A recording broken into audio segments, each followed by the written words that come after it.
against Bitcoin. It's going up forever.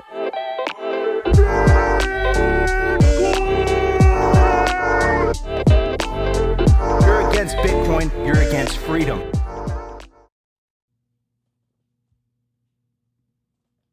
Yo, welcome to another episode of Simply Bitcoin Live. We are your number one source for the peaceful Bitcoin revolution. Covering breaking news, culture, matic warfare. We will be your guide through the separation of money and state.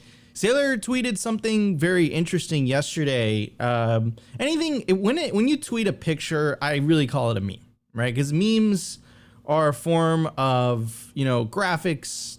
Memes, they're really they're forms of transmitting information, transmitting data, right? So I'm just going to call it a meme. Even though, by the usual definition, it's not a meme, it's a bunch of statistics, a bunch of data, but for the sake, just to simplify it, it was a meme. Tweeted a meme about the inflation rates of all fiat currencies around the world. And what he said, the tweet that he said, is if you don't have access to dollars, Bitcoin is a lifeline. I mean, and it's very interesting because if you don't have access to dollars, the thing is, like, if you have a bunch of piles of crap, right? The dollar is the smallest, less smelling pile of crap, right? It's still crap, but it is the least worst of all of them, right? And what I think is happening, especially in the global south, the developing world, is you are seeing a lot of people adopt alternatives to state money. But the pattern that you're seeing is people aren't really adopting Bitcoin per se. Of course, there's a percentage of Bitcoin adopters, but what you're really seeing is people adopting stablecoins, specifically USDT. Or, the USDC or whatever, any specific type of stable coins that is a US dollar stable coin. And the thing about those things is that they provide a false sense of financial sovereignty. Number one, because they can freeze it. And number two, because I think eventually, because due to its centralization, they will inevitably be co-opted. And they still have inflation baked in. Right. So like it's a multitude of factors, but this is why this whole thing is going to be multi-generational. Right. I truly believe. And the analogy that I always use, and I know it's cliche, the movie The Matrix, blah, blah, blah, blah, blah. But this analogy is so useful. Neo was just exposed to the Matrix, and Morpheus and Neo are in the construct. And Neo goes into denial and he's like, no, this isn't real. And he goes crazy. They pull him out. He gets out of the chair and he just collapses on the floor and, and he just passes out. He can't believe it's too much for him to take. And then the following scene, Morpheus is standing over Neo while Neo wakes up, and Morpheus looks at Neo and he says, Neo, I apologize. After a certain age, we don't pull people out of the Matrix because it's too much for their minds to handle. And I think that's a very fitting analogy to the fiat matrix. If you've lived the majority of your life using paper money that has faces of old people on it, or faces of structures, or faces of things, you're used to state issued money, you're used to banking, you're not used to taking self-custody of your wealth, it is a very, very radical idea. It's not to say that you can't do it, but you have to go through a process of unlearning and then learning something new, versus what Nayib Bukele is doing in El Salvador, where he's teaching the next generation about Bitcoin right off the gate. So it's not a process of unlearning, it's a process of learning something new. Now, in my specific career, and I know Opti, I'm pretty confident he's experienced the same thing before I bring him up. I've been in Bitcoin basically a third of my life. So I had no idea about the traditional financial system. And so I started making Bitcoin content. And I thought, when you start making Bitcoin content, okay, you're just going to talk about Bitcoin. No, it ends up being this macro geopolitical, because Bitcoin is fundamentally going to change the world. That's why we say in the beginning of the show, separation of money and state. And you're forced to learn about the traditional financial system. And holy cow, are you just like in awe? You're just like, do things really work like that? That's absolutely insane, right? So that's what I got to say is, yes, absolutely. If you don't have the dollar, Bitcoin is definitely the lifeboat, but that's not to say that people are choosing Bitcoin. People are choosing stable coins, again, because I think that they've been conditioned, right? I think that they've been conditioned to the belief that the dollar is very, very strong. And in the global sense, like before Bitcoin, you could have made that argument and it would have been a solid argument. But I'll ask you guys, it's a very simple question. If you have a currency that is designed to inflate and lose purchasing power over time and can also be censored and confiscated easily by the state versus a currency that is designed to increase in purchasing power over time, is censorship resistant, I mean, what do you think people are going to choose eventually? Incentives matter, and Bitcoin's incentives are the best. And that's why I truly believe over the long run, enough people will wake up to that fact and adopt it, right? Anyways, so we're going to talk about all that today. I know I rambled on for quite a bit, but I want to welcome my very special co-host, always optimistic. He had a dream. You had a dream, bro. You had a very interesting dream. I started the Chrissy thing as a joke. I didn't think it was going to end up here. Yeah, well, guys, if you didn't see my Twitter, and I didn't even make this up, I legitimately had a dream last night that I was battling Christine Lagarde and she was a praying mantis and Klaus Schwab was a locust. And there was a third one. I can't remember the third person. Yeah, I don't remember who it was, to be honest, but there was someone else there and I had to battle them. It was like a full Mortal Kombat scene in my dream where I was battling the unproductive parasites at B. Yeah. I can't make up. This is where my life is. Actually, I mean, I think it's because I watched Prometheus again last night, trying to unplug, and there's that one scene of like the human spider thing. Anyways, that's totally not here nor there. To your point, Nico, it's funny that once I looked through the world through the Bitcoin lens and trying to understand Bitcoin and its place in the world, you start to learn a lot about the traditional financial system, global, geopolitical, macro. And I think we were even having this conversation yesterday. It's like being in Bitcoin is just a crash course in how the normal world works, how all of the adults in the room see the world and how the financial system works. And then it's just funny because we always filter everything through that Bitcoin lens.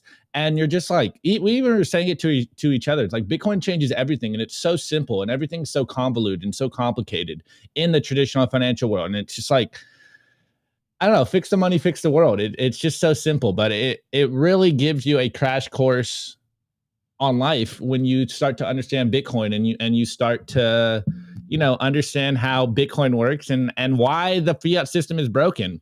And it blows my mind that we have learned about the traditional financial system through Bitcoin.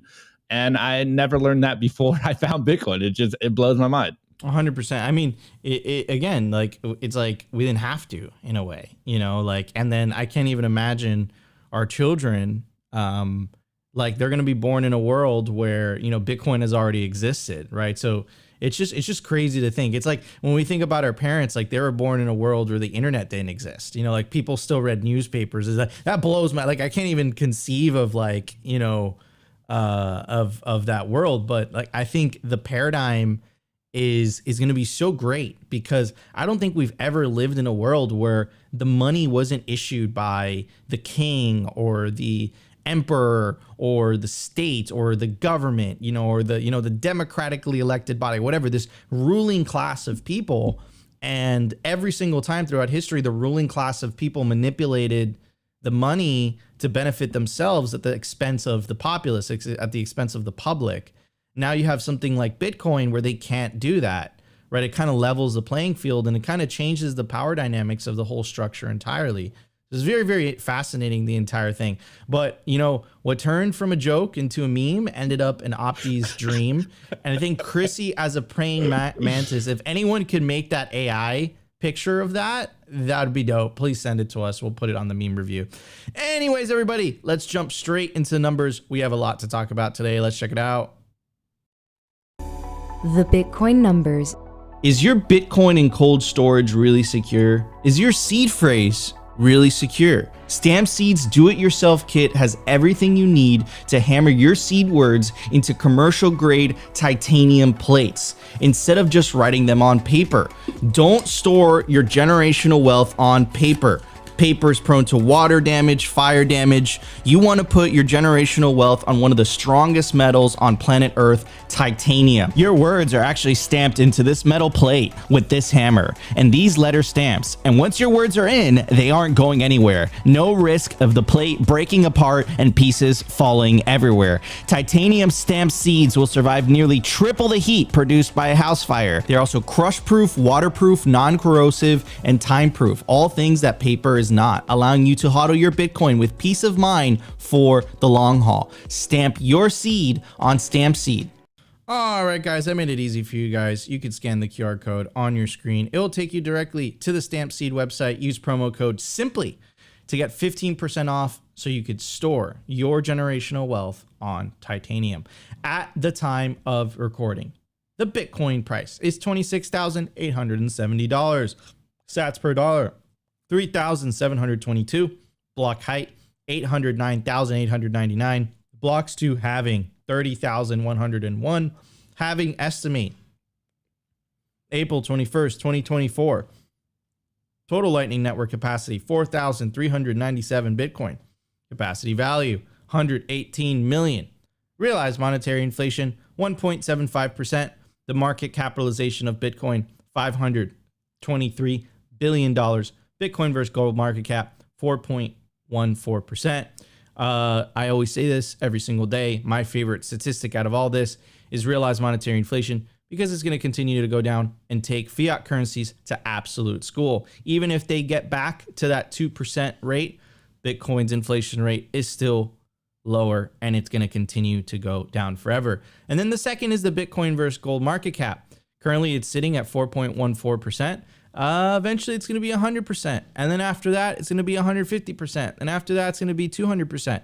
At 100% gold market cap, that puts the price of Bitcoin at $500,000 per coin. I think it's going to happen a lot sooner than people anticipate, because just Bitcoin is superior. You know, I know a lot of gold bugs might get, you know, their feelings hurt on that.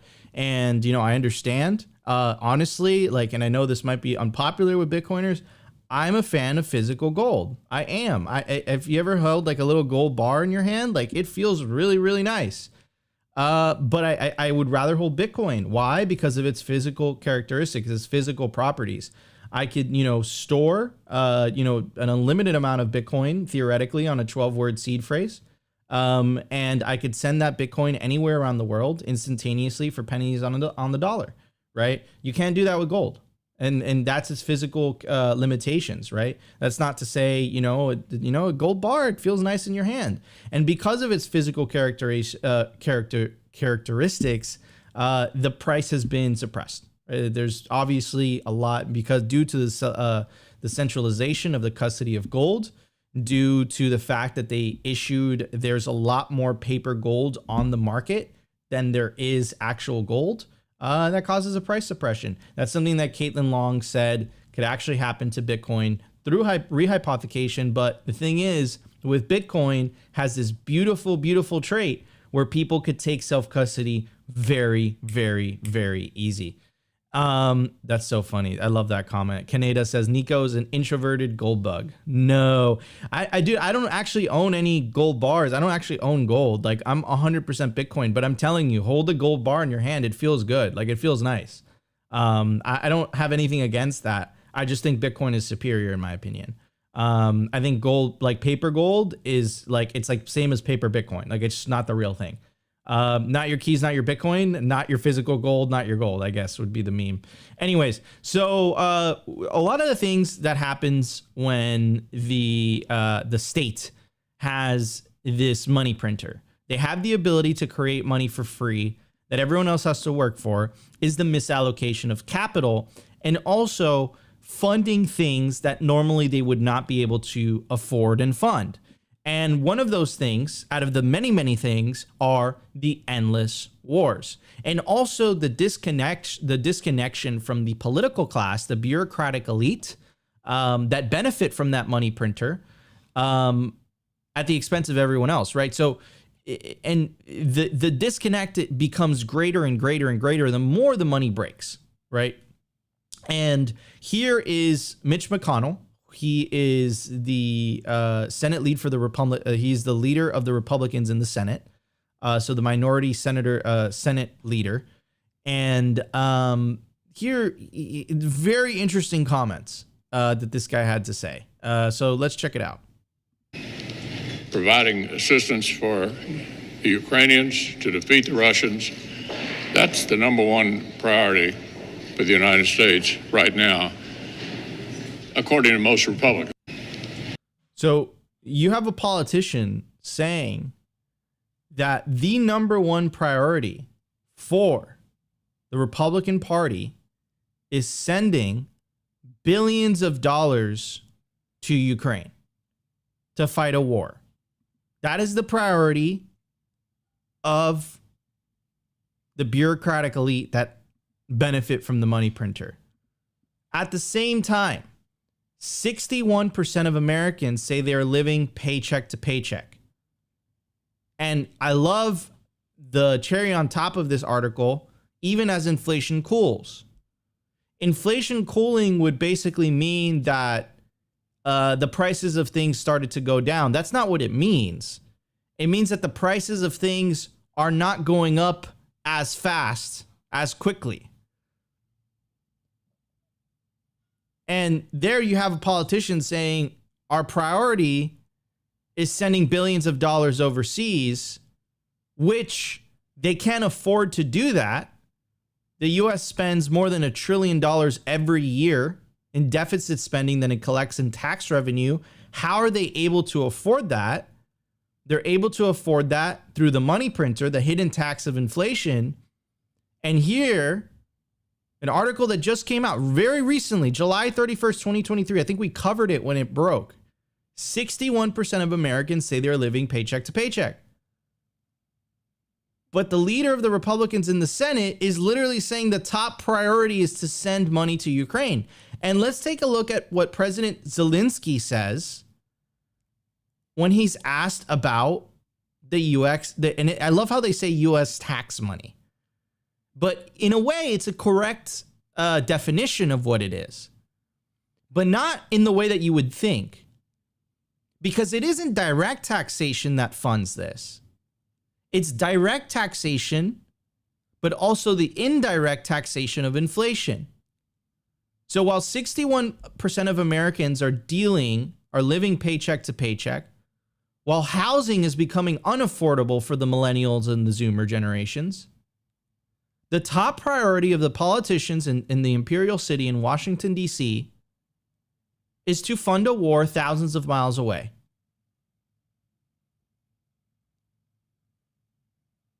This is fiat. This is what fiat is.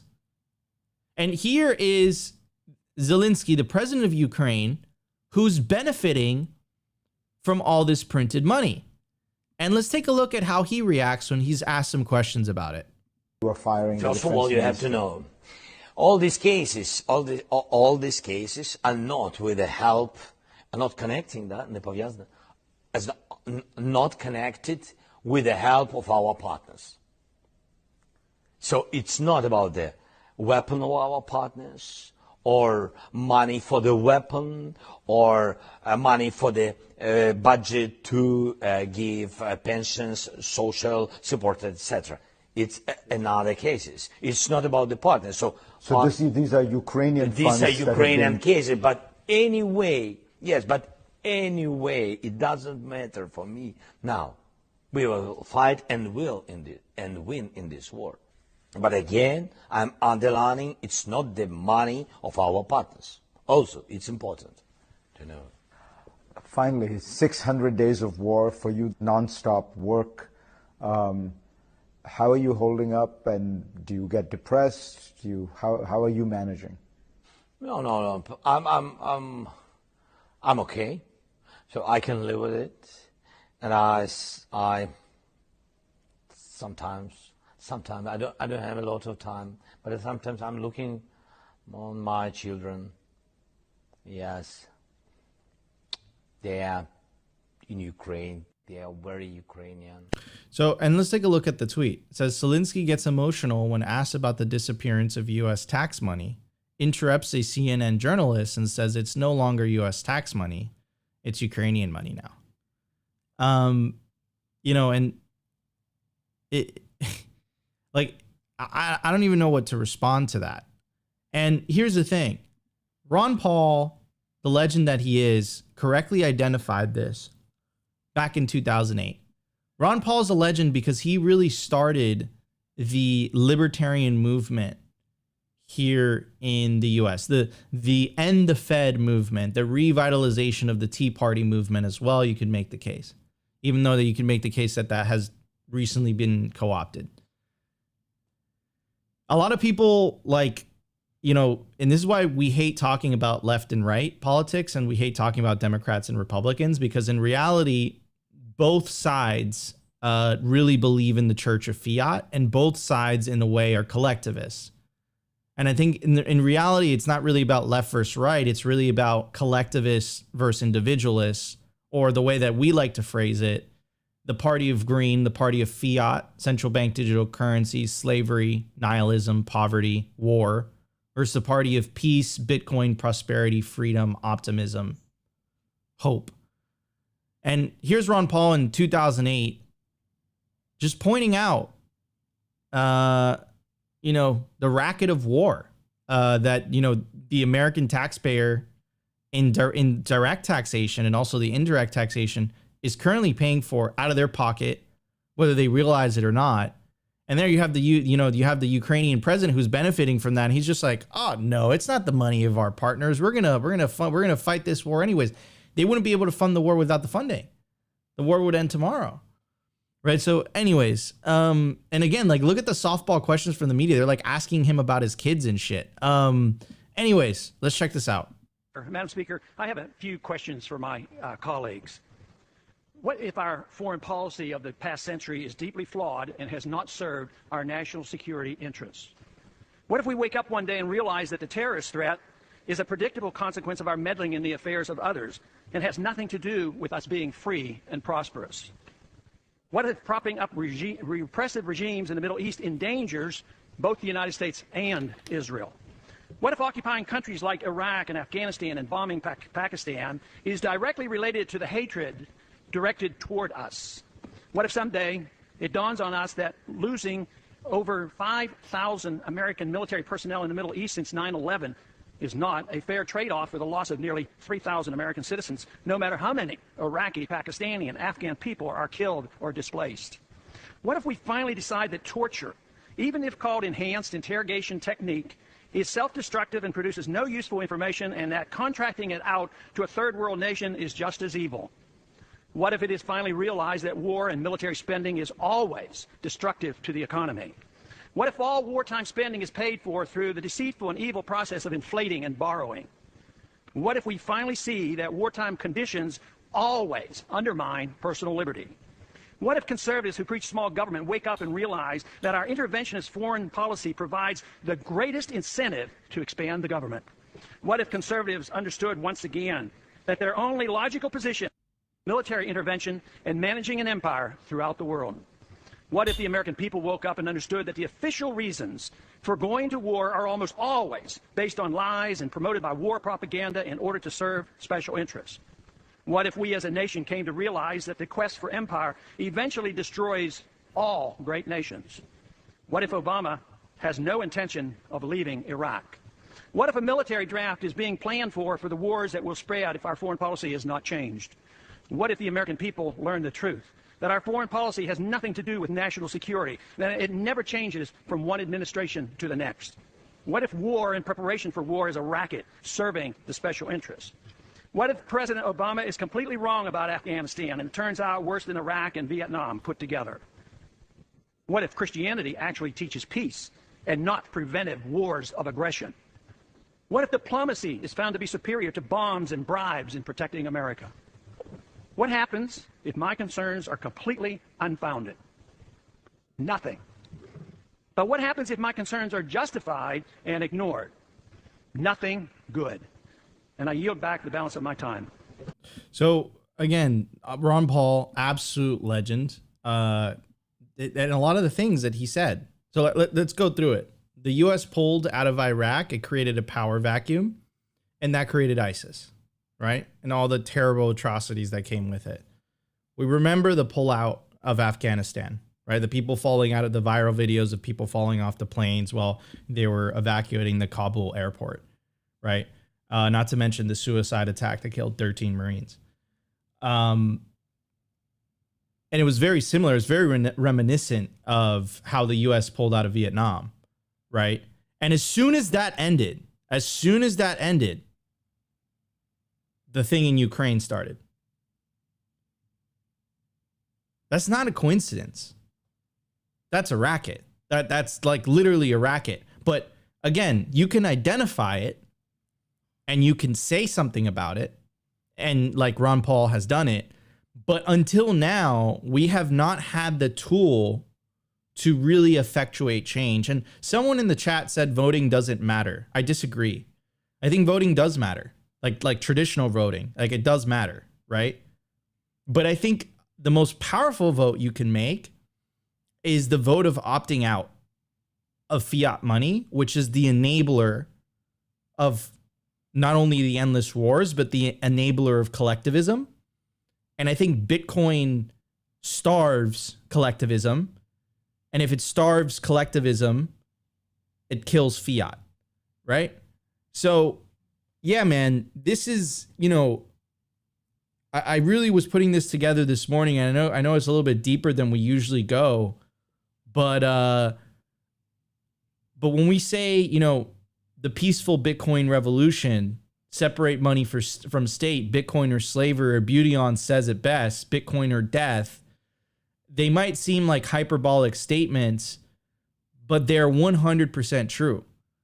You either pick fiat currencies in the traditional system and you will continue to have these endless wars, this endless bloodshed, or you choose to try something different, right? You choose to use the money that can't be inflated away. And if it can't be inflated away, that means that the government is forced to actually live within their means. Because if they want to spend more, they're going to have to convince the populace to raise taxes. And that's very, very unpopular, right? So the ability to inflate, to pay for things, endless wars. We're just covering war today. But it applies to like so many facets of society. This total misallocation of capital. And Ron Paul, what a legend, man, called it out in 2008. Julian Assange called this as well. There's a very famous video talking about the endless wars. Julian Assange is in you know, he's in jail basically. And Ron Paul, you know, he spoke at one of the biggest Bitcoin conferences to date, which was Bitcoin 2021. That was when Nayib Bukele made his famous announcement that El Salvador is going to make Bitcoin legal tender. So yeah, man, it's a crazy world, but Bitcoin truly does fix this. It really, really does fix this. So opt out. Don't like this whole idea where voting doesn't matter. That's bullshit. It does matter. Just the vote that matters more is the vote that you choose. What money are you choosing to use? And more importantly, are you taking self-custody of that said money? So end of rant. I know it was a little bit long today, but I went down this rabbit hole last night and I felt really passionate about it. Anyways, Opti, what's your take? Yeah, well, first and foremost, we say it all the time. You know, the only two votes that matters is with your pocketbook and your feet. And, you know, Bitcoin allows for both of those. But that's a whole nother tangent that we talk about all the time. And while you were talking, I was just reminded of the idea that they call us Bitcoiners a cult.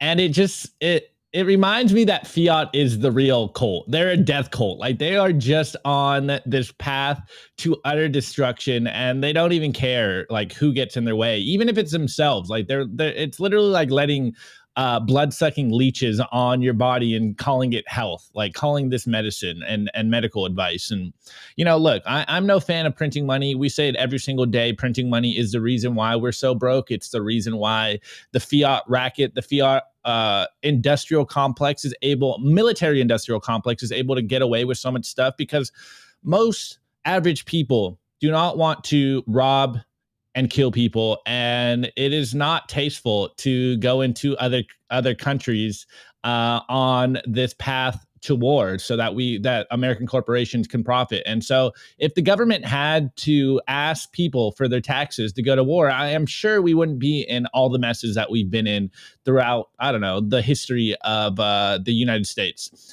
And again, maybe I am politically incorrect when I say this, but like, is it wrong to wonder why the US is giving so much money to foreign countries? Like, they're printing money out of control, and they're giving it to countries that have literally no effect on the American people. Like, you know, I don't mean to get like collectivists on this, but like, if they're going to print some money, you'd think they'd want to print money and give it to the American people instead of a country, you know, thousands of miles away. Like, this just, it literally makes no sense to me, but, and it blows my mind. But, you know, what do I know? I'm not a politician. I don't understand. Well, what, you know, what the benefits for president 2028. It's so simple. Like, wait, you're printing money and you're giving it to another country, and this is supposed to benefit us? Like, wait, what? Like, how is this supposed to make sense? You know, like, but I'm sure, Nico, if I did run on that platform, like, I will print money for you, citizen. I'm sure people would vote me in. But you guys know, you know, like, this is why we're Bitcoiners, and this is why we tell everyone to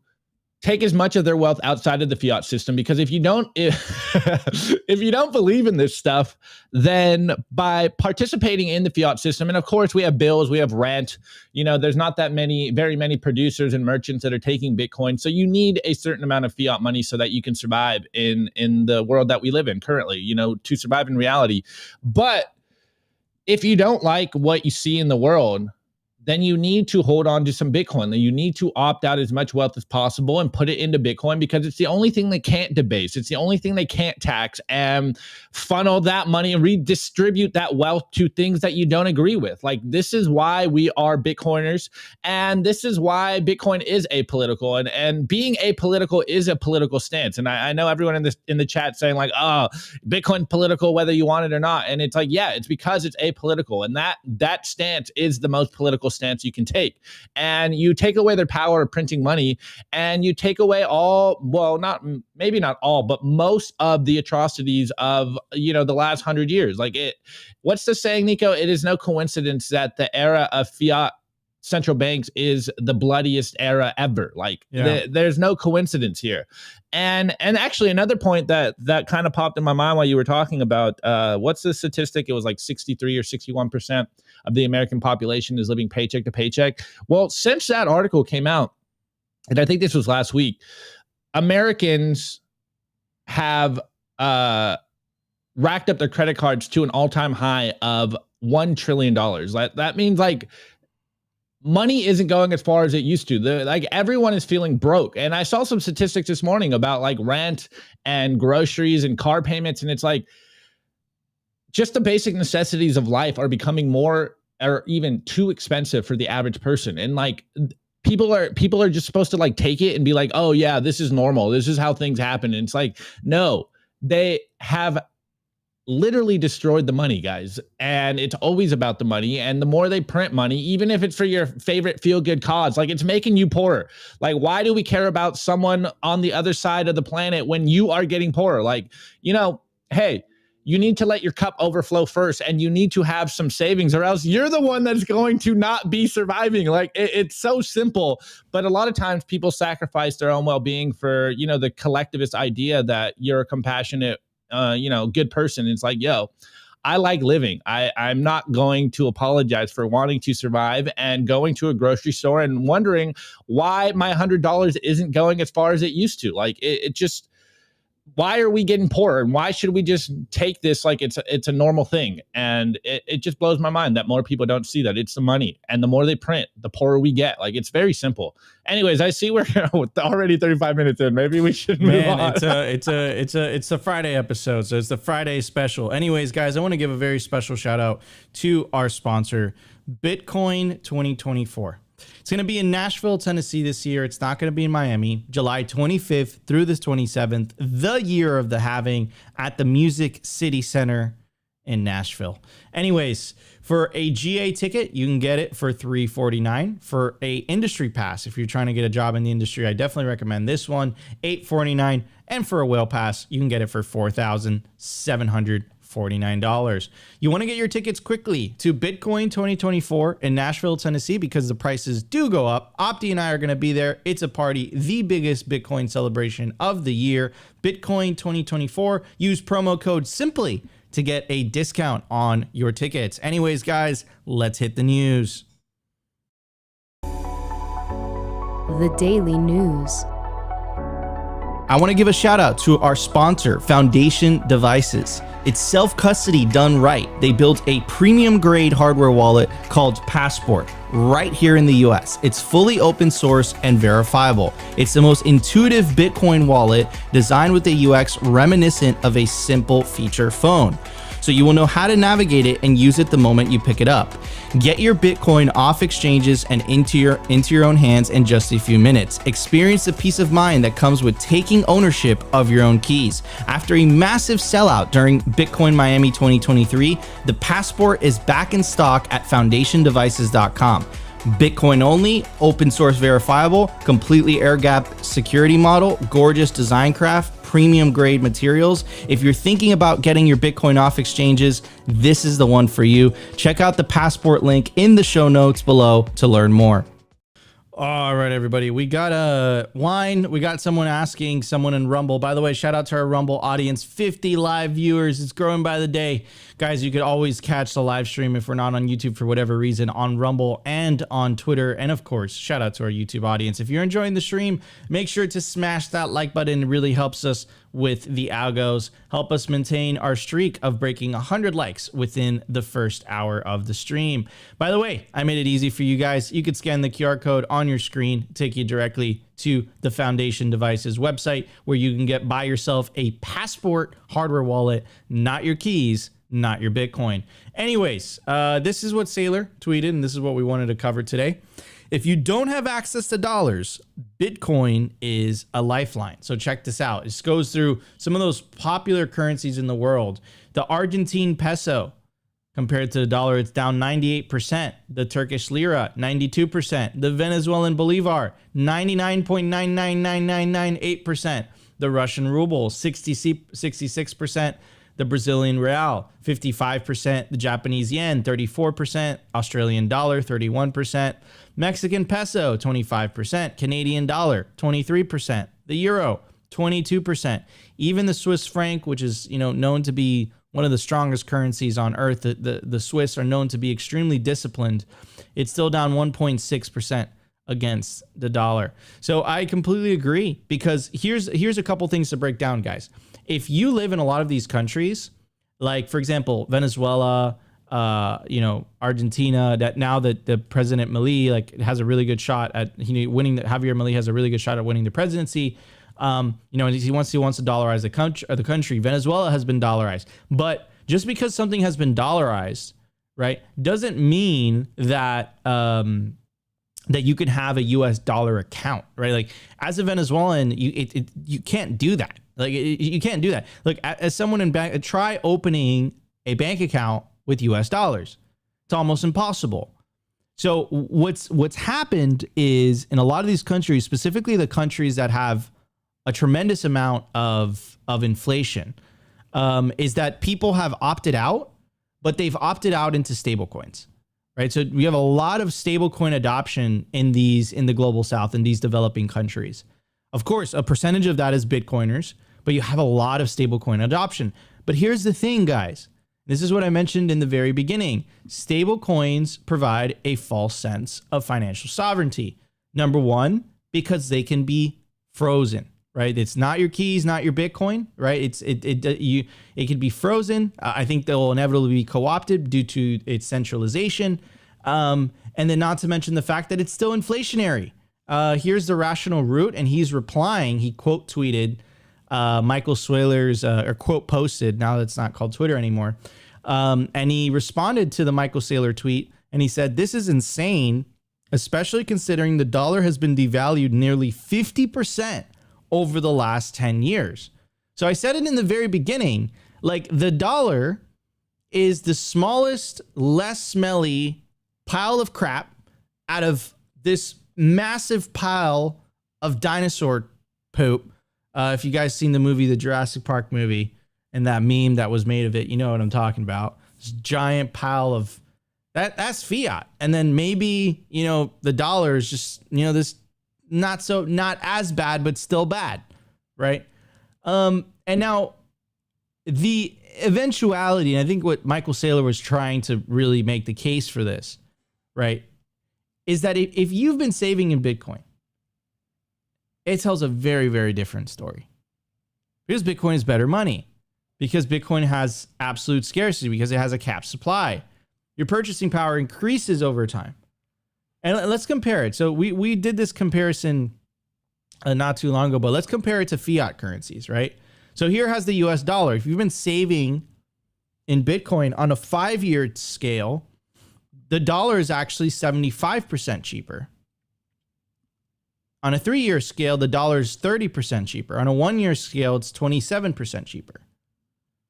Now, if the dollar is 75% cheaper, could you imagine how different these numbers would be for all of these people in these countries, especially like Argentina and Venezuela and Turkey? Like Bitcoin fixes this. Like we don't say that lightly. Look, the euro on a year time scale, it's 20% cheaper if you've been saving in Bitcoin. On a 3-year scale, it's 63% cheaper. On a 5-year scale, it's 77% cheaper. The Turkish lira, it's 94% cheaper if you've been saving in Bitcoin.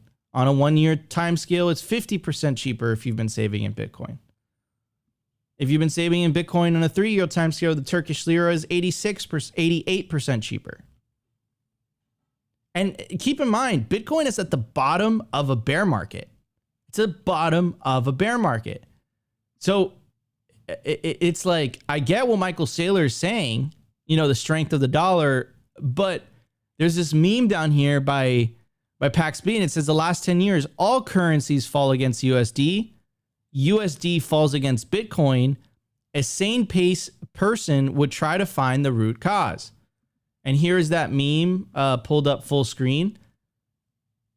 And here's 2011 before, so you could surmise this is 2010, right? And of course, the dollar just continues to lose purchasing power against Bitcoin. And that's why Michael Saylor says it's going up forever. And that's where that meme comes from, infinity divided by 21 million, right? So yeah, man, look, if the dollar is the lifeboat for, you know, the developing world, they seek refuge in the dollar and that's their lifeboat. Well, there's a lifeboat to the lifeboat because the dollar lifeboat is sinking, but the Bitcoin lifeboat is just getting stronger by the day. So yeah, if you're in the developing world, because I know we have a lot of people that are listening to us overseas, stable coins are a false sense of financial sovereignty. They will not protect your purchasing power against Bitcoin. They'll sort of protect your purchasing power against your local currency, but if you truly want to protect your purchasing power, even against the dollar, because the dollar is losing purchasing power, the only option is Bitcoin. And it also comes with the benefits of censorship resistance, and it also comes with the benefits of being able to take true self-custody of it without the fear of confiscation, easy confiscation from the state or from a hostile third party. So yeah, man. Anyways, I think Michael Saylor got it right. I get the point that he was trying to make, but you know, it's like, yeah, the dollar, it's cool. It's the coolest of the pieces of shit, but it's still shit. Bitcoin is the answer. Bitcoin is the way. Anyways, Opti, what's your take? Yeah, well, obviously, you know, sats are my stable coin. As the memes go, stable coins are only stable until they are not. But it kind of goes back to what we always say here, and a phenomenon that we've noticed in the US or first world countries is like, we have technically, you know, the best turd in the room, which is the US dollar. So, and it has a semblance of stability because a dollar equals $1, except for the purchasing power of that dollar is constantly devalued. And so most people don't understand that they are losing purchasing power. Like the dollar seems stable. And just imagine if you're holding one of these other currencies that are even weaker than the US dollar, you're obviously going to look for an alternative. And it kind of goes into what we say all the time on the show is that most people know what the problem is. They just don't know that Bitcoin is the ultimate solution. And it will eventually, by steps, you know, by degrees of magnitude, people will start to shift into Bitcoin over time as they start to understand the economic reality of the world. And it just reminded me of Gresham's law. You know, what's exactly, it's like bad money drives out good money. And that's what we're seeing happening around the world. And it's really what we say all the time, or rather what I say all the time. The Bitcoin price is a real-time metric of people's understanding of what Bitcoin is. And so as we see more capital flow into Bitcoin, you can kind of just link it in your brain to being like, oh, more people are understanding that sats are the stablecoin, that Bitcoin is the risk-off asset of the world, and it's something that I need to hold. It is the best money in the world. And so as these people with these very terrible fiat currencies start to understand, like, oh yeah, first I need to dollarize, I need to hold dollars. Second, maybe I should hold some gold. And then eventually they all end up on the Bitcoin standard. It's like, oh wait, actually Bitcoin is the best money. I need to hoard that and drop everything else. And so of course it is a safety line. Of course it is the safety net for everyone around the world. And it really taps into human psychology, because of course it's not going to happen in like one giant swoop where people are like, okay, you know, I'm in a shitty currency, let me just go all in on Bitcoin. There is a learning curve where most people need to kind of be exposed to Bitcoin, be exposed to the Bitcoin signal. And of course, like the dollar, for as long as most of us have been alive, is the strongest currency. But as a Bitcoiner, we understand that the dollar is still just as bad as anything else. It just has the world reserve currency status right now. It just looks the best in the room. Whereas as more and more people start to wake up to Bitcoin being the best, you know, hard cap, censorship resistant, holding its value through time and space, you know, instantly being able to transport it across the globe on the internet, or lightning quick, like people will wake up to the idea that Bitcoin is the best. And so it's not only a safety net for people in developing countries, it's a safety net for everyone, because we're all getting poorer. Every country, every government in the world right now is either printing money or they are using a dollar that is getting printed out of control. So we all have the same problem, and it's just a matter of people understanding that they need to hold some Bitcoin because it's the only thing that cannot get debased. And again, being an American public school student, the irony is never lost on me that we were never taught how money works. And I think this is by design, and just, you know, going to the inevitable result of this, everyone in the world just doesn't understand money. And this is why, as a Bitcoiner, we have such an asymmetric understanding of the world, and we're way ahead of the curve. And we are on the Bitcoin standard, so we can protect ourselves. And as we are protected, more and more people will look to us and be like, wait, how come Bitcoin is going up? Wait, how come you guys are holding all this Bitcoin? Wait, how come your purchasing power isn't getting destroyed? How are you living a good life when everyone is poor? And it's like, this is just the inevitable process, and humans learn through pain. So if everyone's holding those melting ice cubes, well, they will eventually look for a solution. And of course, Bitcoin is the answer to the fiat money printing problem that we all find ourselves in. So, you know, maybe people that have out of control currencies will end up on Bitcoin sooner than maybe most people in the West, because we are all complacent and we're lulled to sleep. But Bitcoin is here for all of us when we're ready, because it's the only thing that cannot get debased. It's the best money in the world because of these reasons that we always talk about. 100%, 100%. All right, before we move on to the culture, I want to give a very special shout out to our sponsor, Kaboom Racks. The news is brought to you by Kaboom Racks. Looking for the best place to buy Bitcoin miners? Your answer is Kaboom Racks. That's where you're going to get the top deals, the best prices. They offer repair and hosting services all in one place. Get started. Check out the link in the video description. Launch your mining journey with Kaboom Racks today. If you scan the QR code on your screen, it will take you directly to the Kaboom Racks marketplace, and you'll find the best deals on the latest Bitcoin ASICs. So you definitely want to check them out. That's where I buy my miners. Check out Kaboom Racks today. All right, everybody, let's move on to the culture. The Daily Culture. Brought to you by SwanBitcoin.com. Swan is the best way to build your Bitcoin stack with automated Bitcoin savings plans and instant purchases, serving clients of any size from $10 to $10 million. We love Swan because they incentivize self-custody and dollar cost averaging. What are you waiting for? Visit SwanBitcoin.com today. Oh, are we doing Opti and Opti monologue? No, I'm not. Well, I'm kind of ranting, but not really ranting like normal. Last week, I'm reading what you guys are saying in the chat, and I'm trying to answer your guys' questions on the show. And last week we got someone asking about like how to best have UTXO hygiene and consolidating UTXOs and what they should be doing. And of course, there is no one size fits all here, guys. And so, I'm just kind of going to give you a framework to think about this so that you can do what's best for yourself, and you can kind of think through this process of what you want to do with the UTXOs that you have. Obviously, we always recommend you take your Bitcoin off exchanges as soon as possible. But if you're just buying a small amount of Bitcoin every single day and you have a bunch of small UTXOs, and of course, UTXO stands for unspent transaction output, guys. I'm not going to go into the whole details of how Bitcoin works in particular. Maybe you guys need to do a little more research, but basically everything is a transaction. Everything is a UTXO.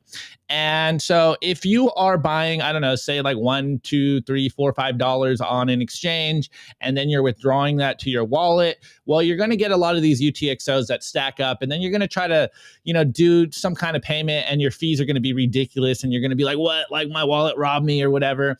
And so the best way to do this is obviously maybe getting some kind of threshold limit on your exchanges when you withdraw to your wallet, so that you don't just have a bunch of ultra tiny UTXOs and they eventually get lost as dust. And so I got over here, I'm on Stack Exchange, and before I go into too much details here, I wanted to just explain like what is Bitcoin dust. And so here, I'm going to read this answer because I think it's one of the best answers, and it kind of gives you the basics of what's going on here. So dust is often used colloquially to refer to any small amount UTXO.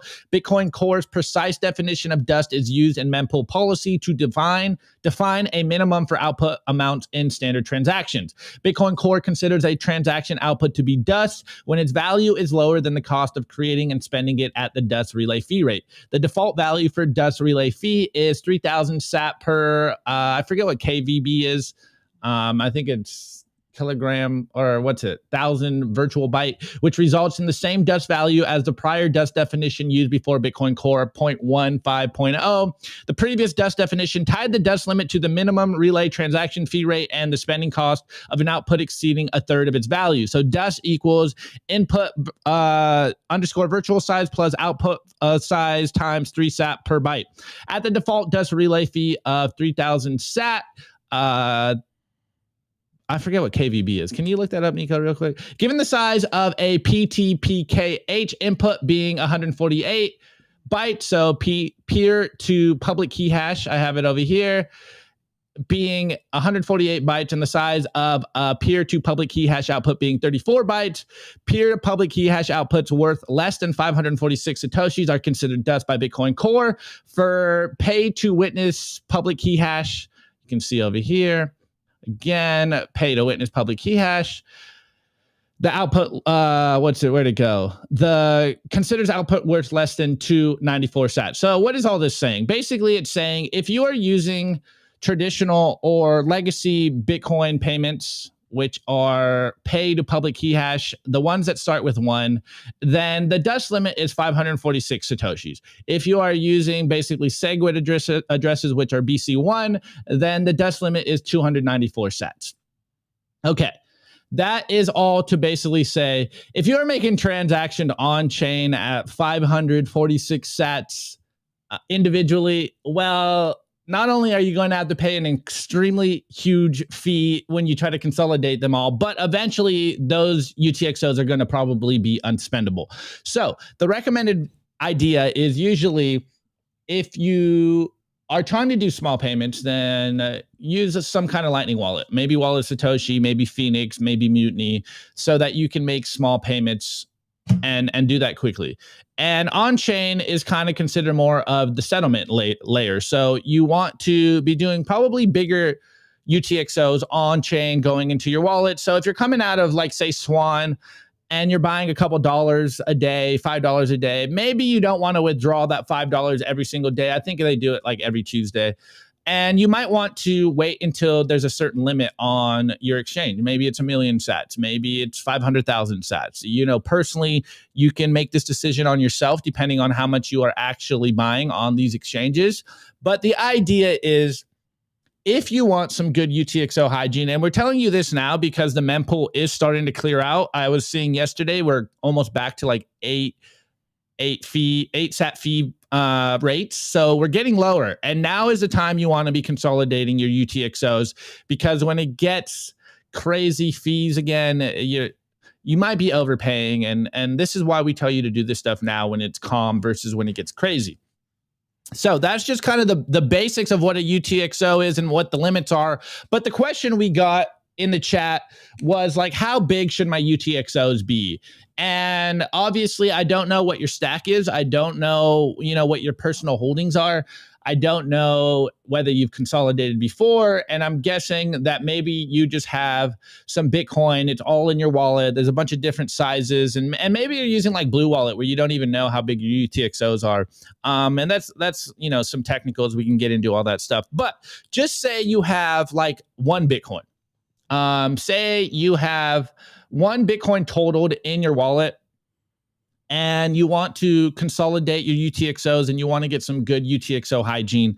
Well, obviously, I can't really tell you exactly what to do, but my thinking would be, and there's some things to consider here. Obviously, there's the vanity metric of like having one Bitcoin in a UTXO, so we can have that level of 1 Bitcoin in a wallet. It just feels good. You're like, yeah, I got a 1 Bitcoin UTXO in my wallet. Like I'm a Chad. But there are privacy concerns with that. Maybe, you're going to be using your Bitcoin to pay like 1 million sats here or there, or 10 million sats here or there, and you don't want to expose to everyone that you transact with that you have 1 Bitcoin in your wallet. So if you have 1 Bitcoin UTXOs, 100 million sats, I would highly recommend that you break that down into different UTXO sets if you are trying to consolidate. And obviously, there's no hard or fast rule here. This is kind of just something you might want to do for yourself, depending on how you're using your Bitcoin or whether you even care about your privacy. But I'd highly recommend you should care about your privacy, because you don't want to expose your holdings to every single person you're transacting with Bitcoin. So say we have that 100 million sats, that 1 Bitcoin UTXO, and maybe it's just the total in your wallet and you want to consolidate. What I'd maybe advise, and again, this isn't a hard, fast rule. This is just something to get your head to think about. Maybe you can consolidate maybe like 50 million sats, do like half a Bitcoin UTXO. That's going to be that UTXO that you don't touch, that is just there for a long term. You could always break off here or there, use different wallets so that you can break off and not expose your full holdings. And then you'd have, I don't know, say what, like 25 million sat UTXO and 2 10 million sat UTXOs and a 5 million sat UTXOs. And you break down these in thresholds so that you remember what you want to do. So like that 5 million sats, like that's kind of like whatever, my checking, you know, I'm going to use this. I'm going to spread these sats around. I am not really concerned about showing people that I have 5 million sats. Again, with that 10 million sat UTXO, you're going to maybe use that for some bigger payments. And then you can still consolidate and have like, you know, 25 million, 500 million sats. And that looks good in your wallet. You know, it feels good. But this is just something to think about. Just remember, there are some concerns here. First is like why I started with the dust limit. You do not want a bunch of UTXOs, tiny UTXOs, because for one, you may not be able to spend them if we get into a high fee scenario and it gets under that dust limit. So you do not want to have UTXOs that are unspendable. Second, if you go to consolidate a UTXO, say you have to make like 100,000 sat payment, and you have hundreds of tiny little 1,000 sat UTXOs. Well, you're going to run into a really high fee, and that's something you want to avoid. And then further, the last one is privacy concerns. Do you want to expose your holdings to every single person that you're transacting with? So you just got to remember these things and consolidate your Bitcoin in ways that you want to. You know, it doesn't have to be perfect whole round numbers. Maybe you just look into your wallets. And again, some wallets don't really show you your different UTXOs. They just kind of add them together. So maybe this is a reason why you might want to use a different wallet over another one.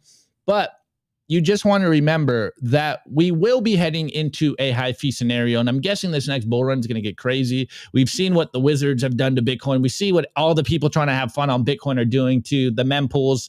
And the fees can get crazy. And I don't want you guys to get overcharged and then you guys freaking out why, you know, Bitcoin is so expensive or, you know, exposing your UTXO holdings, your Bitcoin holdings to people. So again, I know this isn't like a hard and fast rule, and I didn't really give you like hard and fast rules on what you should be doing, but I think this is just a good mental paradigm to think about. What do you want to do with your Bitcoin? What are you trying to do with it? What is your goals with Bitcoin? If you're just trying to hodl some Bitcoin and you kind of want a vanity metric and you want to be a part of the, you know, the Glassnode charts of people holding one Bitcoin in their wallet and be part of those numbers, you know, you can do that as well. But I think it's just important to remember that there are these different concerns. You don't want a bunch of small little UTXOs because they might not make it past the dust limit. If you have a lot of small UTXOs, then your fees when you try to consolidate them to make payments, they're going to be higher than they should be. And, you know, you don't want to expose your holdings to everyone. So again, guys, there's no hard and fast rules, but yes, like Clout Casino is saying here, I've been doing UTXO management with the fees so low, and this is the time to be doing it. And I'm glad that you guys are asking these questions. I will follow up if there's more questions in the chat.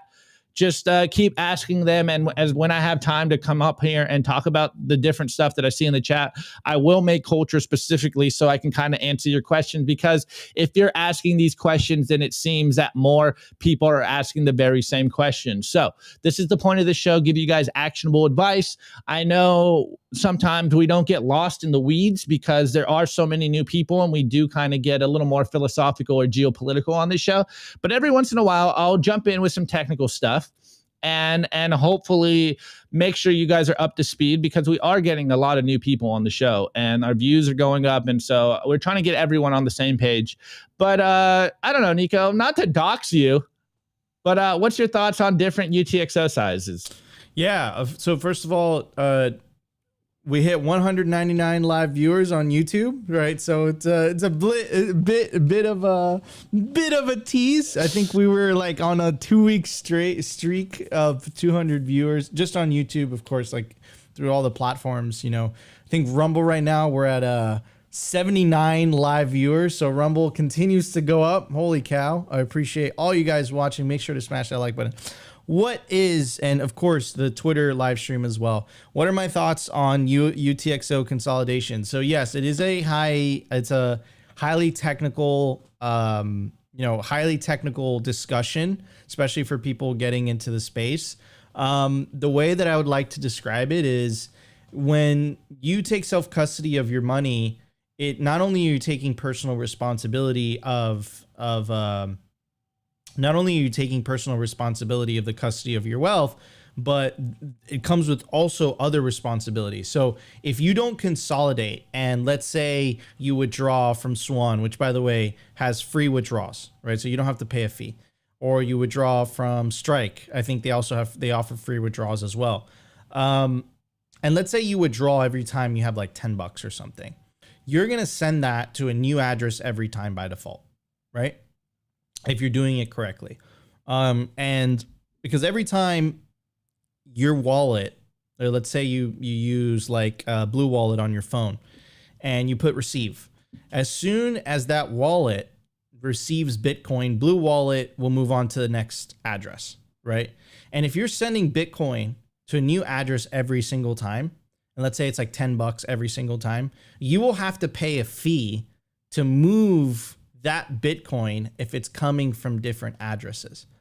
So what you want to do, right, it's in the name, you want to consolidate it. So you want to, instead of sending, $10 every single time to a new address, maybe wait until you have $500 or $1,000 and then send it to that one address, right? So then when the time comes that you have to spend your Bitcoin, right, you pay less of a fee. I understand that, we're more of an entertainment channel. We usually go into the technical weeds, but this is a good discussion. And this all kind of comes with the personal responsibility of Bitcoin. Now there's one. I was just going to answer this question. I thought we were going to go into the meme review, but you continue, Nico. Yeah. So, and then one thing I also wanted to tell you guys is, a lot of people are not aware of this, is hardware wallets have limits. They have physical hardware limits, meaning and this has happened to me, like I've learned this from experience, where let's say you don't consolidate. I've seen this happen 1,000 times, right? You don't consolidate, you're just new to Bitcoin, and you have your little Trezor, your Ledger, or whatever. Now the hardware wallets nowadays, like the Passport, like these are bad boys, and they have the hardware capacity to sign a lot of transactions all at once, right? But they're limited. There's a certain limit to how many they could sign. Like the Ledger, try signing 20 transactions at the same time from 20 different addresses trying to consolidate into one address. It's going to take a long time, and you're going to look at your hardware wallet and you're going to be like, oh, is this thing frozen? Like what happened? It's a little bit of a spook, right? So, it's best practice to consolidate every once in a while. In terms of privacy, I know that you mentioned that. I don't think it's that big of a deal, especially if you run your own node. If you don't run your own node, you are doxing, you are basically doxing your balances to whoever's running that node. You can even make the argument that you're doxing your IP address as well, right? So you definitely want to run your own node. What I run is the Start 9 Pure. They have different tiers. I run the highest tier. I highly recommend it. It's an absolute beast of a machine. I think I'm Uncle Jimming Opti. Yeah, man, consolidate every once in a while. I know that it's a complex topic. I highly suggest checking out BTC Sessions. I'm absolutely sure he's made a tutorial about this. And if you guys want to go into the nitty gritty of it, and run your own node. Like this is all part of the Bitcoin rabbit hole. We make it sound so simple every single day, because I really believe we're a more top of a funnel show because we're more entertainment based. But yes, the self-custody rabbit hole goes very deep. You could start talking about multi-sig. You could start talking about geographically separating your multi-sig, right? Self-custody becomes a more complex technical topic because you start to think about how you're storing your Bitcoin if you start having a considerable amount of Bitcoin. Okay, how am I going to protect myself from a $5 wrench attack, right? Oh, I'm going to use multi-sig. I'm going to separate my seeds in different locations. Okay, what if I don't have the technical know-how to set this up? What if I don't trust myself holding all the keys? So then there's collaborative custody models like that's offered by Casa. It's offered by Nunchuk. Swan is working on something. And Unchained, of course, offers collaborative custody where they hold one key out of the two of three and you hold two of them, right? So there's so many different, we don't call it the Bitcoin rabbit hole for no reason. It is definitely good practice to consolidate your UTXOs every once in a while. That's something I definitely do. You get into the habit of it, but it all comes with taking personal responsibility of your money, right? The reason that the complexity of this has been removed from a lot of people's lives is because they've outsourced that personal responsibility to a bank, right? Or to however which way you do it. But let's say you're holding physical gold bars and you are taking self-custody of those physical gold bars. You're stacking them in a certain way, right? To organize them, you're keeping them organized. You're not just spreading them all over, your safe. I'm sure you're stacking them in a certain way and you're organizing them in a certain way. It's in like, that would be like the best physical example. Yeah, I was just going to say, that's such a good example. Like, kilo, like a big brick bar of gold would be your big UTXOs, and you have little ounces, and you have some gold coins, and like that's kind of how you should think of it in a physical sense of what you're trying to do with your UTXOs. Exactly. Except this time you don't have to melt the gold to just consolidate it into one big bar. It's just a transaction. It's just a transaction. It makes it easy. But yes, it is definitely good hygiene. I definitely recommend it. I didn't know we were going to get technical, but we could do technical. That's fine. A little technical. Anyways, one more thing, Nico, unless you're continuing to go. Yeah, if you guys get lost in the sauce with this and you guys are totally new to this, and I get it, you guys tuned in for the, entertainment and the news and all that stuff, and you guys are like, what the F are these people talking about? Check out BTC Sessions. Yeah. I'm 99% sure he's made a tutorial on consolidating your Bitcoin UTXOs. All right, I just want to get to this question. Robert, I'm not fully sure what the question is per se, but you say, what I don't know is if I use my core wallet associated with my node, do I pay less fees? No, it's just like the fees are dependent on what your mempool is reading, and then also how many UTXOs you're consolidating into one transaction. There's a certain amount of sats that you will have to pay based on any transaction. There's a baseline, and I'm losing it off the top of my head right now.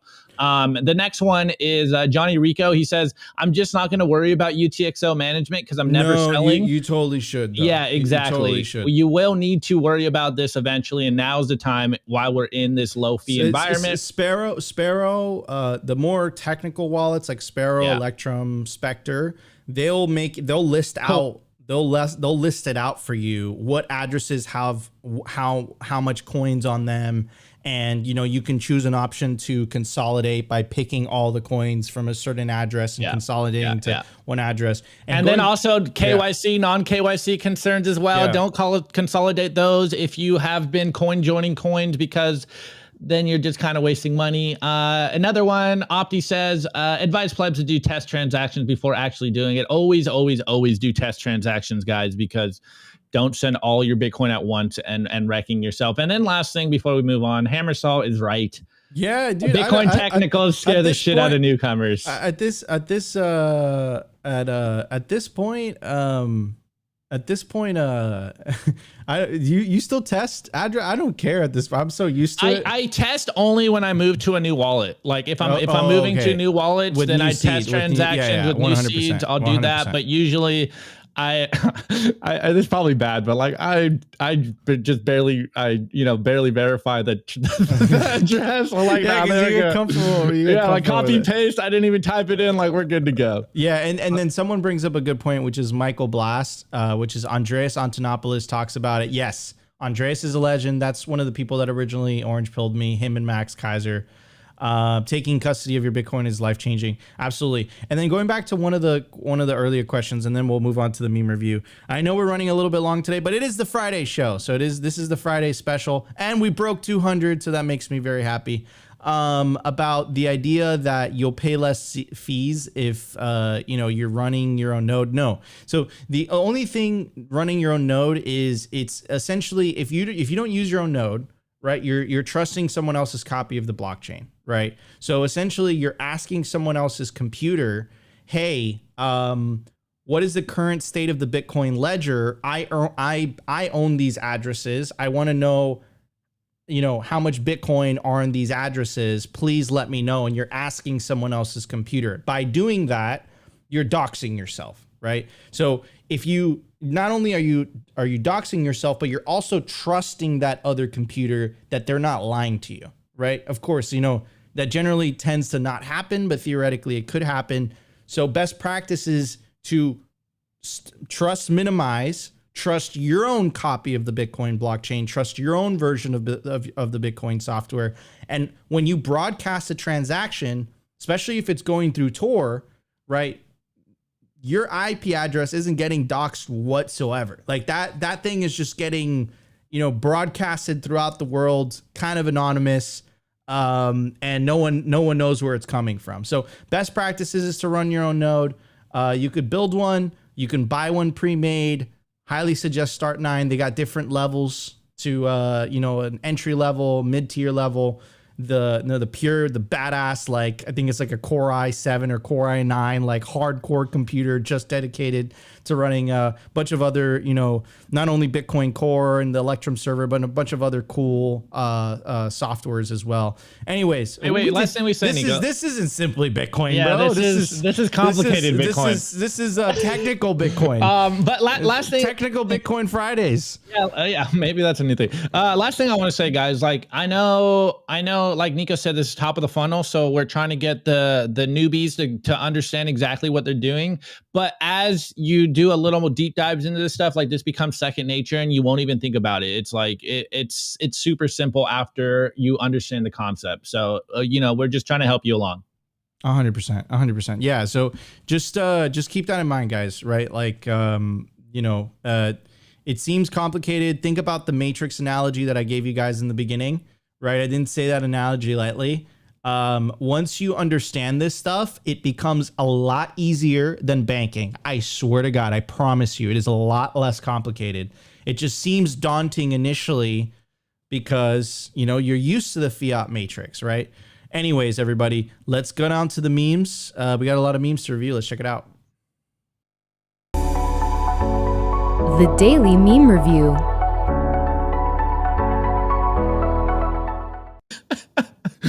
Yeah, simply complicated. Yeah, straight up, bro. I didn't know you were gonna pull this. Well, they were asking about it. I didn't even know you could cover complex topics either. You know? Dude, I try to keep it as simple as possible. But no, people were asking about it, and again, it's back to the same thing. If we have one person asking about it in the chat, then there's got to be more people that are wondering the same thing. They're just doing the like, I am too afraid to ask meme. Anyways, you already know the deal. This is the meme review where you tag me on Twitter at simplybitcointv or my personal account at Optimus Fields.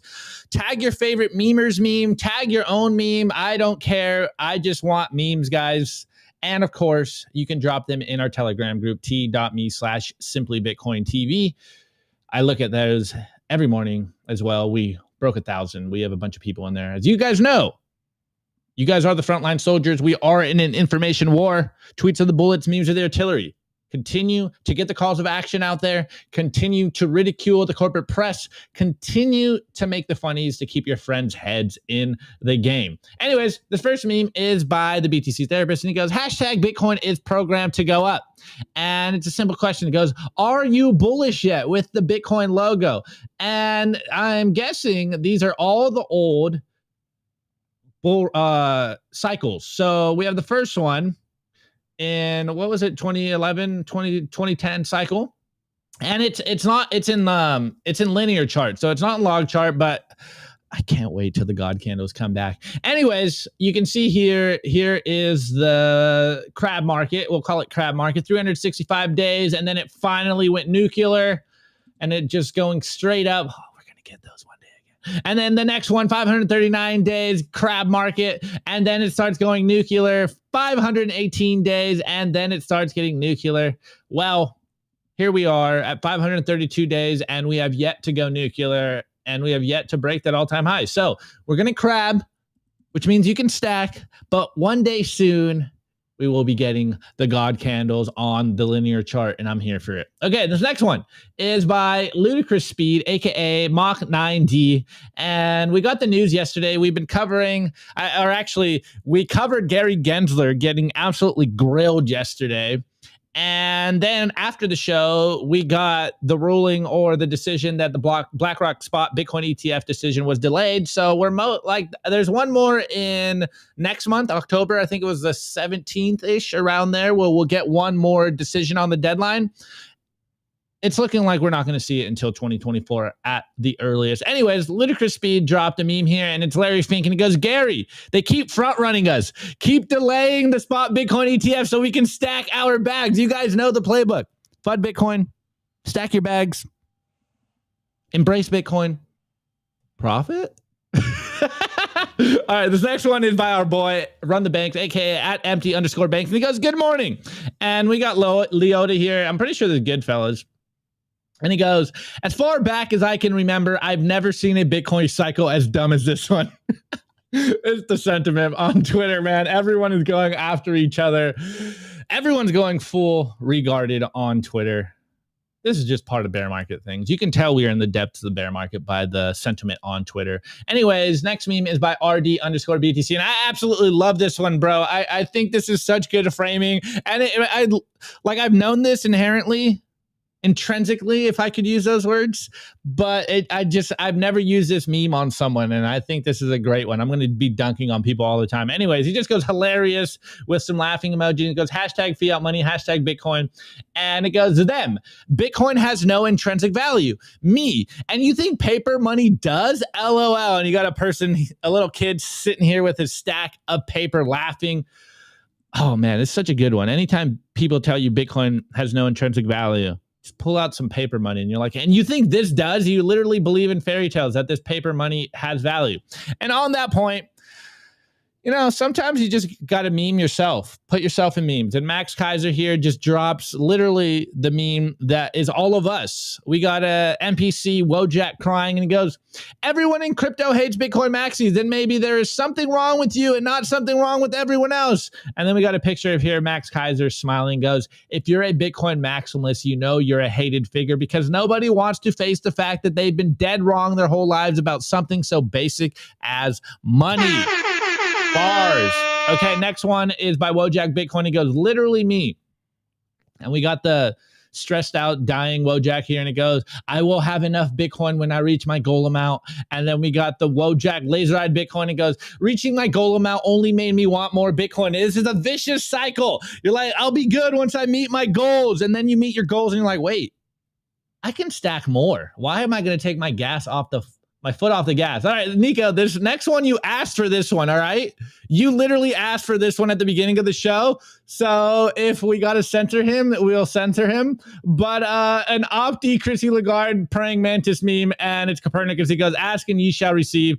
Chrissy, Brian told me you're into choke play now. Come over here, baby. And it's me attacking Chrissy Lagarde praying mantis. Could you like that? Oh man, there you go, bro. Your dream just came. You just manifested your dream into reality, which is absolutely hilarious. Dude, that was literally my dream last night. Shout out Copernicus, slowly redeeming himself. I told him too. I'm like, maybe you might need to make this one a little more PG. Anyways, drop your meme review score in the chat. There's a fine line, Copernicus. Okay, you went all the way on the other side of that the other day. Okay. Meme review score in the chat. Yeah, in the chat. So it is Friday. My level of relaxation is shade level 2. I'm gonna increase it to shade level 3. Wow, look at you, dude. You look so relaxed. You can just tell his face gets more relaxed. Yeah. All right, guys. This is great. My meme review score, and I'm honestly surprised no one said anything about it because anything I do on this show, everyone makes a point of it. My retired old glasses, I got a new prescription, so your boy can actually see the computer now. Anyways, let's get in. Actually, support us. Get yourself some Simply Bitcoin merch. Shirts, hoodies. I will get you guys hats. We've been talking about getting you guys some other new merch ideas. Let us know what you'd want from us. And of course, we do have in the works some Simply Bitcoin themed artist collaboration. So we will get you guys a bunch of cool stuff. We want to provide as cool stuff as possible. We want to give you guys value, but also, support us. Keep us on this channel. Keep us as independent as possible. Get you a shirt. The hoodies are goated. shouts out to everyone that's bought something. And I think we have some scores in the chat, Nico. So let's get this going. I do have the music ready. Where to go? Where did the first one go? Get some merch. Get some merch, because if not, wine will murder us. Wait, is this? Can I say this one? Yeah. No. Opti scores. Troll them until the censorship dies. Today I drink to victory. Hoorah. Okay, the next one. New Bitcoiners find out it's about money, but it's also about changing the world. Bitcoin will end forever wars. Let's go. You gotta lift up the volume on the. It's loud on my end. All right, Cloud Casino. I give the memes one Diane Feinstein RIP crab dance. Celebrate good times. Come on. Okay. Very nice. Very nice. All right, next one. BTC Truth. Score 10 million Bitcoin UTXOs. Okay. Roman Stack Stats Show meme review pronounce nuclear. Okay, I like that. We're going long. There's one more, and it's HODLcoin trolling us. Okay. Guys, thank you so much for sticking around. Thank you so much for sticking around for Simply Bitcoin Live. We appreciate you guys. Thank you so much for tuning in, and have an amazing weekend. Next week is going to be a little bit crazy because of the Pacific Bitcoin Festival. We are going to be doing a live show from there, which should be a lot of fun. So the times should be a little bit different than usual for the Friday episode. We might miss an episode next week due to traveling and all that. We'll try to stay consistent, and either Opti and I will be out and in and all that. I'll definitely do an episode from LA, so that should be a lot of fun. But anyways, guys, we love you all. We appreciate you. Thank you so much for tuning into Simply Bitcoin Live. If you enjoyed the show, make sure to smash that like button. Consider subscribing if you feel like we provided you value. But the number one thing you could do to push the peaceful Bitcoin revolution is share this content. In fact, share all Bitcoin content. Don't be exclusive. Be inclusive. Share it all. Don't share shitcoin content. That's counterproductive. No spaces today. We're going to take a break. We have a very, very long week of traveling and just moving all the equipment and all that stuff ahead of us. So we're going to take a break on the spaces today. I know you love the spaces, guys. Stay in for next week, because there are going to be some special edition episodes from the conference floor, from the conference. Hopefully we get some special guests and some interviews. I think Opti and Dell will be able to manage that from the Pacific Bitcoin floor, wherever we get set up. So this should be a very good week next week. I'm really, really excited for it. And I'm your host, Nico. Is my co-host, Opti. We are Simply Bitcoin Live. Love you all, guys. Enjoy your weekend, and we will see you next week. Peace out, y'all.